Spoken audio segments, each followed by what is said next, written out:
again, you're right. You see, because we're a very, very unique case study here. Ireland has always had one foot in America and one foot in Europe, and it's increasingly lost any sense of itself. Unfortunately, that's what came with the Celtic Tiger, and I go into that in detail in the book. How we have what our core problem is that we're a nation that doesn't understand itself anymore. We don't know who we are, and there's clashing identities and clashing ideologies who are vying for our affections.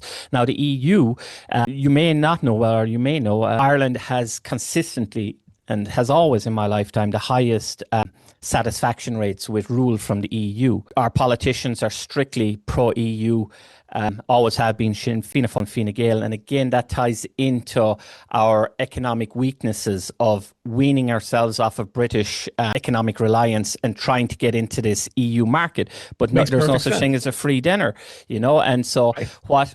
And that's what we've had to give up, just like the British, a lot of our identities, and increasingly and more importantly, in the case of this book right now, we're having a lot of very unpopular issues forced on us, for example, surrounding free speech, that there's a lot of pressure from the EU now for us to sign up to their clampdowns on social media. And because all of the major social media groups, so X, Meta, are based, our European headquarters are based in Dublin, we have this clash where we had Trump representatives over to Dublin saying this won't fly. JD Vance has been excellent in refuting this EU clampdown on free speech. He says you'll remember his terrific speech at the Munich conference there last summer, where he said that Europe overregulates, Europe just wants to stamp down free speech, it's authoritarian and we won't take it.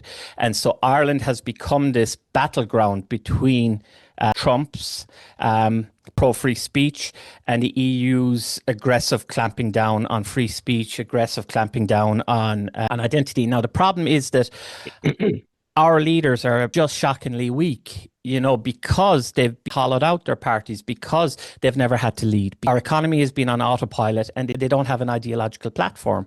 And so generation after generation of that weakens. But then there's one last crucial element that takes the legs out from under a democracy entirely, and that's media complicity.